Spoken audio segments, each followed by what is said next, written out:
سيدنا ونبينا وحبيبنا مولانا محمد صلى الله عليه وعلى آله وأصحابه وبارك وسلم شو درود شريف পড়ি আল্লাহ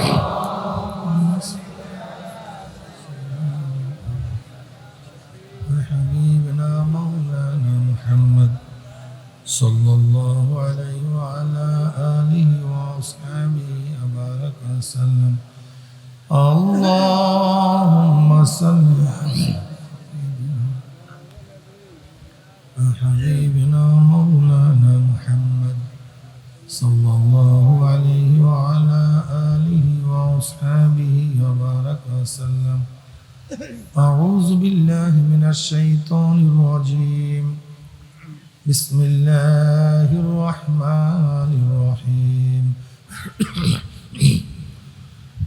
يا أيها الذين آمنوا ادخلوا في السلم كافة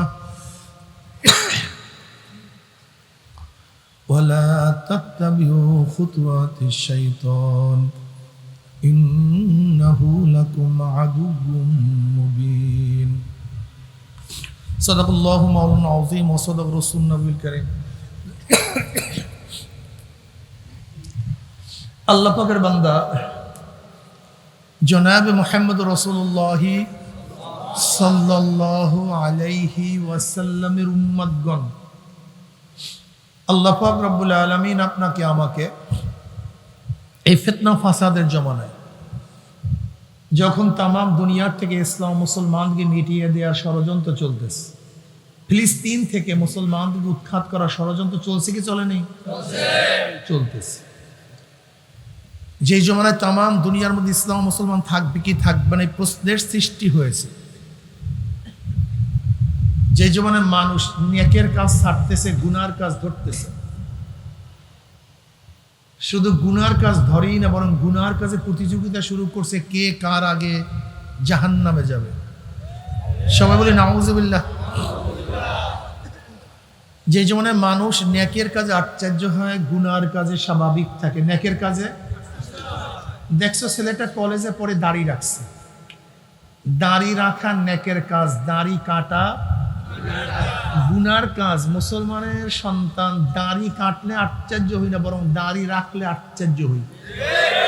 দেখছো মেয়েটা কলেজে পড়ছে, বোরখাও পড়ে, ইউনিভার্সিটির মেয়ে বোরখা পড়ে, বোরখা পরা নেকের কাজ, বোরখা খোলা। তাই মুসলমানের বাচ্চা উলঙ্গ অবস্থায় রাস্তায় বের হলে আশ্চর্য হই না বরং নেকের কাজ বোরখা পড়লে আশ্চর্য হই। যে জমানার মানুষ নেকের কাজে আশ্চর্য হয়, গুনার কাজে স্বাভাবিক থাকে। যেই জমানায় মুসলমান ইসলামকে পছন্দ করে না, মুসলমান ইসলামকে পছন্দ করে না বরং নামদারি মুসলমান ইসলামের সবচেয়ে বড় দুশ্মন হয়ে গেছে। কি হয়েছে? কি হাঁটতেছেন কেন? ব্যাস এক জায়গায় বসে বলেন, ডিস্টার্ব করিয়েন না।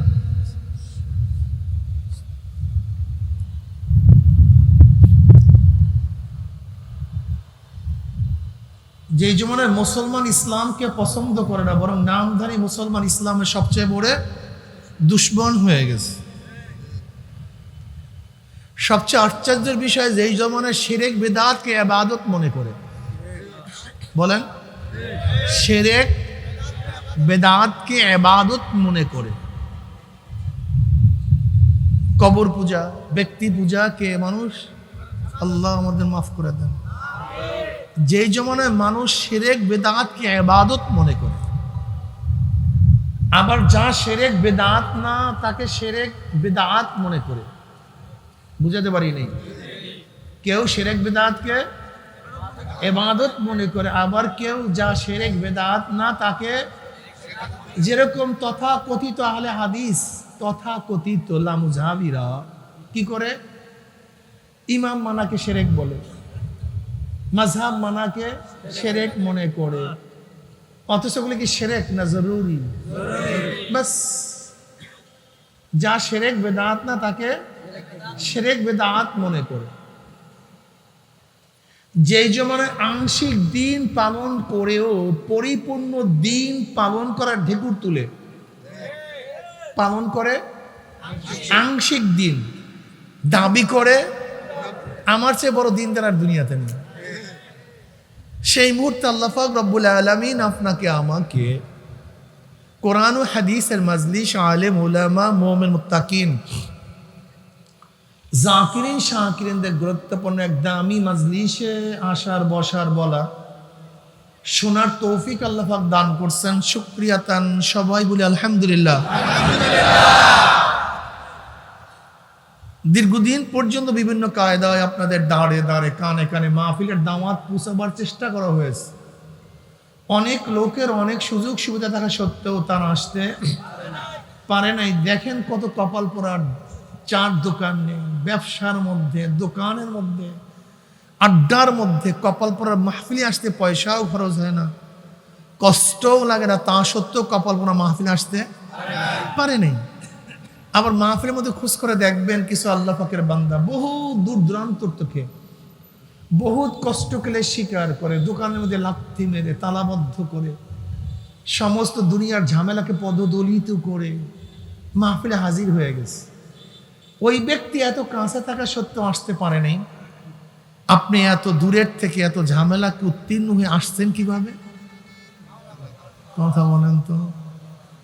একদিনও চিন্তা করছেন? আপনার বন্ধু আসতে পারে নাই, আপনি বসছেন কিভাবে? আপনার ভাই আসতে পারে নাই, আপনি এখানে আসছেন কিভাবে?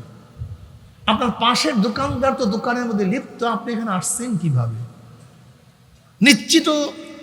নিশ্চিত আল্লাহ পাক মেহেরবানি না করলে, দয়া না করলে আমরাও আসতে পারতাম না। যে মাওলাই করিম আপনাকে আমাকে ওই সমস্ত গাফিলদের অন্তর্ভুক্ত না করে এই মুমিন মুত্তাকিন জাকিরিন শাকিরিনদের গুরুত্বপূর্ণ এক দামি মাজলিসে আসার বসার বলা শোনার তৌফিক আল্লাহ পাক দান করছে। আমরা বেজান না খুশি? যারা আমরা খুশি হলাম, খুশির সাথে সবাই বলে আলহামদুলিল্লাহ। এ ভাই, এই ডিপিওবাল চাপা বন্ধ করো। এই বাবা, এই বাচ্চা, এই ডিপিওবাল চাপিও না, ওখানে গিয়ে পানি খাও। এটা চাপিও না বাবা, অন্য জায়গায় গিয়ে পানি খাও। এই মাজলিস অনেক গুরুত্বপূর্ণ, অনেক দামি। দুনিয়ার মধ্যে যারা দামি হয় তাদেরকে গাটা বনারের ব্যবস্থা করা হয়। আপনারা দামি হওয়ার কারণে ফেরেশতারাও আপনাদের গাটা বনার হিসাবে গোটা এরিয়াকে ঘিরিয়ে ফেলেছে। দামি ব্যক্তিদের উপর আতর, গোলাপ, ফুল ছিটানো হয়। আপনারা দামি হওয়ার কারণে খুদ আল্লাহ পাক নিজে আপনাদের রহমত এবং সাকিনা বর্ষণ করতেছে। দুনিয়ার দামি ব্যক্তির সব জায়গায় আলোচনা ছড়িয়ে পড়ে। আপনারা দামি হওয়ার কারণে খোদ আল্লাহ পাক রব্বুল আলামিন আপনাদের আলোচনা শুরু করছেন। ওয়া নবী রাদিয়াল্লাহু তাআলা আনহু ওয়া নবী সাইয়্যিদ খুদরি রাদিয়াল্লাহু তাআলা আনহু আন্নাহুমা শাহিদা আলা রাসূলিল্লাহি সাল্লাল্লাহু আলাইহি ওয়াসাল্লাম আন্নাহু ক্বাল লা ইয়াকুদ কওম ইয়াসকুল্লাহ তাআলা ইল্লা হাফফাতুমুল মালায়েকা ওয়া গাশিয়াতুমুর রাহমা ওয়া নাযালাত আলাইহিমুস সাকিনা ওয়া যাকারুল্লাহু ফী মান ইনদাহু রাহু মুসলিম। আমি জিকিরের মাজলিসকে সবসময় ধোলাই কারখানা বলি। সব সময় ধোলাই কারখানা, যখন জামা কাপড় দেওয়া হয়, জামা কাপড়গুলি ময়লা থাকে, কারখানারা যখন ফেরত দেয় পরিষ্কার, ময়লার কোনো চিহ্নও থাকে না। ঠিক এখানে যখন ঢুকছিলাম আমল নামায় গুনার বহুত ময়লা ছিল, কালি ছিল। আল্লাহ পাক কবুল করলে মাজলিস থেকে বের হয়ে যাবে, গুনাহ সব সাফ হয়ে যাবে, পরিষ্কার হয়ে যাবে।